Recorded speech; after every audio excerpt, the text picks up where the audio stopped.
It's been 7 years and 9 months since the game that changed an entire franchise came out. Some liked this idea, including me, but so many didn't. And despite the problems that they have had in the last couple of months, Origins remains the game that is still loved and admired. We always knew the historical relevance of Assassin's Creed, but what if I told you that there is more to it than just temples, pyramids, or triremes? I'm Kieran Jones, and today, something will be different. We will not talk about the things that we probably heard a million times, whether a game is playable or not in 2025, how it started a new era for Assassin's Creed. This new mechanic, was it good or bad? No. Instead, I will show you the things that you have seen while playing, wondered but couldn't look up again. That was a weird accent. Well, you might also say, hey, we got the Discovery Tour. What's the purpose of you? And you're right, the Discovery Tour is really good. It's even better in the latest games because nobody wants to open the game again, losing their characters and progression. And now you come across these things while you're playing. It's really amazing. Well, let's be honest here. Most players don't even touch it, and some stories, they don't deserve to be just read on a screen, maybe to be forgotten the next day. Instead, they deserve to be told. And that is where I come in. So let me welcome you to this project of mine that took a lot of time, courage, and patience to even just start. But welcome, and enjoy your stay. You remember the Lighthouse of Alexandria, which is also called the Pharos. It wasn't just a beacon for ships, it was also a symbol. It marked Alexandria as the gate between the continents. Every ship that crossed the Mediterranean saw that towering flame, and they knew. It was the nerve center of trade between Egypt, Greece, and beyond. Even though at first it felt a little boring and empty inside, I later learned that it's actually a quite realistic representation of the real one. But I still wanted to see what happened to it and who was behind its construction. And as I got lost in the chaos of history, I came to see the foundation of Alexandria, the magnificent city in the game. But sooner or later, everything quickly spiraled out of control with the siege of Gaza, a prophetic dream, and lots of birds eating flour. Yeah, flour. And like that isn't enough, this is only just one side of the story, because just like literally everything, the story of Alexandria depends on who we're asking it to. And I don't want to give you just one side of the story and forgetting about the rest, expecting you to read the others, and I also don't want to overwhelm you with giving you the same story each and every time. So instead we'll do something else here. As we continue through the story, there will be some markings that will indicate whose accounts I'm mentioning. So now, let me introduce you to our storytellers. For starters, the Plutarch himself. He is leaving us a freshly baked myth, full of symbolism, drama, and a whole lot of fantasy. And then we have something far colder. Arrian, the commander, the bureaucrat. He tells history like a soldier given a report, clean, efficient, and sometimes painfully reserved. It's also as if he's afraid to stain Alexander's hands with too much blood. There's only glories and magnificence of him. And then comes Curtius. Now this man, he writes like it's a Roman epic. But if Plutarch is giving us a myth, this guy is giving us a live action. And a good one, don't worry. Because he doesn't shy away from Alexander's darkness. He wants us to see the cracks beneath the crown. And I mean really, you will see how intense he is sometimes. And finally, Diodorus. He's the librarian of the bunch, the compiler. He tries to gather everything from everywhere and tries to stitch it all into one long scroll of world history. Sometimes his words bathe in detail, while in other times they're just silent. Now that you've been introduced to our storytellers, let's start with the Siege of Gaza, the time where Alexander the Great's triumph turned into vengeance and his myth was written in blood. Now, Gaza. It was about 20 states from the sea, which equals to around 3.6 kilometers. The ground leading up to it was sandy and heavy, and the nearby coast was shallow. This put the siege engines on a really bad position. The city itself was quite large. It was built on a high mound, and like these are not enough, it was also surrounded by a very strong wall, making it an amazing strategic place. It was the last major city between Phoenicia and Egypt, right on the edge of the desert. When Alexander arrived at the scene, he camped at the spot where the wall looked easiest to attack, and then he ordered the siege engines, towers, catapults, or anything that could crack the resilient walls. But his engineers told him that the city cannot be taken by force. The mound was too high and the siege engines could not reach or even damage the walls effectively. And like that wasn't enough, the sandy and heavy ground I mentioned earlier disrupted the wheels of the engines, giving way to the platforms being completely shattered. But of course, would our Alexander stop when he faces an obstacle like this? No. Instead, he would double down, because in his mind, the more impossible something looks, the more it will terrify his enemies when he succeeds. And then he would be deemed a legend even more. And if he fails, then it would leave a shameful mark on him in the face of Greeks, Macedonians, and of course, his nemesis, Darius. And so, he decides to search for other ways to overcome the elevation and break the defenses anyway. Since the towers shattered, they needed to be replaced. But replacing them freely was almost impossible, of course, as the enemy is not just going to watch and sit. And so a retreat took action. And on the following day, Alexander ordered a corona, which is a military circle around the city so that the enemy would be cut off from their supplies. While he was thinking about his next approach, Alexander offered sacrifice at sunrise, following the customs of his homeland. In the midst of the ritual, as Alexander implored aid from the gods, a raven, which is often associated with Apollo and Omens, appeared above the whole crowd. And as it was gliding overhead, it dropped a clod of earth on Alexander's head. The clod then fell to the ground and shattered into pieces. The bird soon landed on a nearby turret, which was covered with pitch and sulfur. They are important materials in siege warfare, mind you. But let's do a little chemistry here. So pitch, which is made from tree resin or by distilling petroleum, is a black sticky substance. It helps surfaces be protected against water and decay, adding durability. And if it burns for a very long time. So sulfur, on the other hand, is a naturally occurring yellow element. It ignites easily and it allows the emergence of flames. When two of these are combined, sulfur ensures quick ignition while pitch, keeps it going.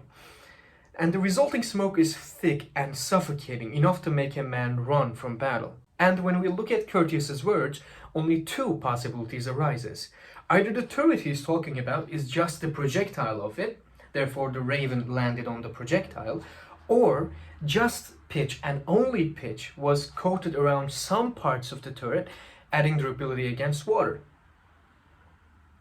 And I don't think I need to explain why. So let's just get back to our story. Because of this sticky surface, the raven became trapped, struggling to free itself before the attendants caught him. Of course, this incident took the notice of the soothsayers.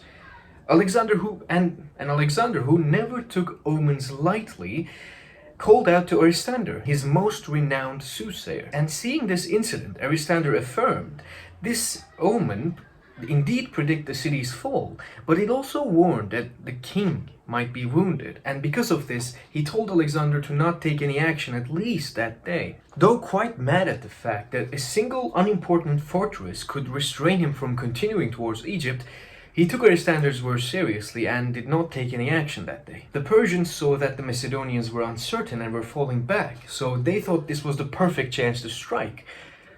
As Macedonians withdrew, they advanced further. But their bravery was short-lived because when Macedonians suddenly faced them back, they suddenly stopped. From his tent, Alexander watched the whole thing with his blood boiling inside him. At that point, he couldn't care less about Aristander's words or any prophecy that he might be wounded. And before he could jump into the action, his friends at least begged him to wear his armor, which he rarely did, probably because he was the kind of man to appear fearless, or maybe he just liked moving freely. He got into the front lines of the army, where the tension was the highest. But suddenly, an Arab soldier from Darius's army appeared in front of him. He kneeled before Alexander Alexander and pledged himself to him.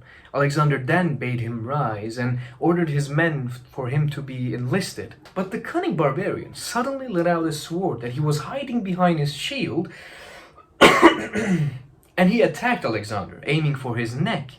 Alexander, thanks to his quick reflexes, dodged the attack, and with one swift strike he cut off the soldier's hands. It now seemed that Alexander outran the prophecy and was now safe. But it would soon appear that even if you are Alexander, even if you are the Great, you cannot outrun your destiny. While he was battling in the front lines, an arrow struck him in the shoulder, piercing the armor that his friends urged him to wear. The arrow remained there until his surgeon Philip extracted it, and the people around were quite alarmed because never they have seen an arrow pierce through such a strong armor and bury its head so deep. But with his nerves of steel, Alexander never showed any signs of fear or even flinched.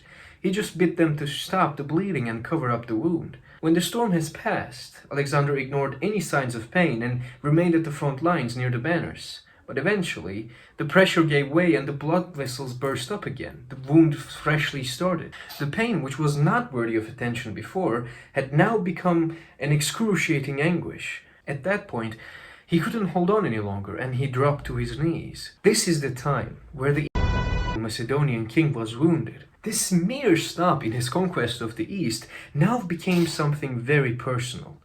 And when everything finally ended, he made them pay.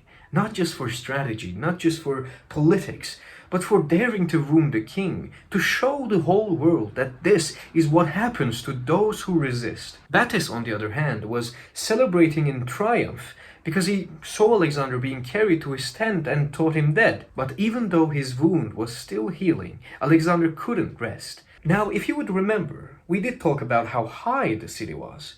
And now Alexander ordered a massive man-made terrace, which was raised to match the heights of the fortress itself, so that the siege engines could finally do something worth of notice. And that was not the whole of it. From that man-made mountain, his sappers dug tunnels beneath the city walls in order to weaken the ground they stand on. Of course, just like before, the Persian army is not just going to sit around and wonder while all of this is happening, so they started building an inner wall. But that wall could only reach as high as the original fortifications. But the siege engines, which were on top of the man-made hill, could reach higher, so that the city's interior was constantly struck by projectiles. And at the brink of battle, the tunnels that the sappers worked so hard to build showed their true strengths, and the outer wall finally collapsed. The Macedonians poured in through the breaches. Alexander led the vanguard, and while incautiously climbing to attack, a stone bruised his leg. He took a spear and supported himself with it. He received 2 wounds in the siege, and now the bruise on his leg. Battus, on the other hand, defended his city as best as he could, and he fought bravely. He suffered many wounds and was eventually abandoned by his men. His weapons covered in blood, both his and his enemies, and yet he fought on. Eventually he was worn out and was surrounded by Alexander's soldiers. And despite the struggle, when the soldiers finally caught him, they took him to Alexander, alive. The young conqueror, full of ruthless anger and pride, looked in the eyes of his noble captive. Battus, you won't get the honorable death you seek. Get ready to suffer everything that the torture can throw at you. Battus, fearless and brave, looked at Alexander with nothing but a cold, defiant stare. Alexander was even more enraged. He turned to his men, his voice loud and strong. Do you see how stubborn he is? Does he kneel? Have you heard one word of submission? I will break this silence. If not words, then it will be by pain.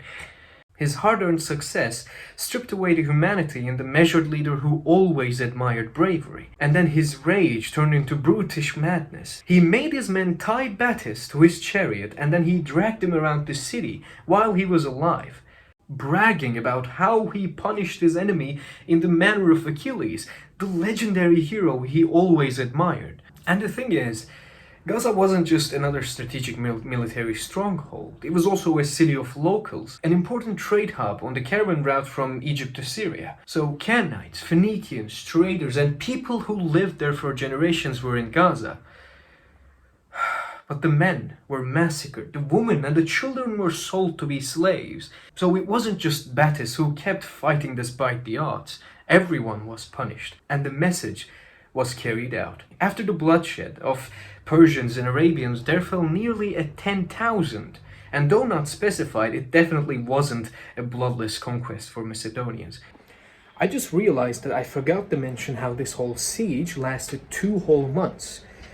I mean, considering about the failed attempts and the building of the hill, I would say they even did it quick.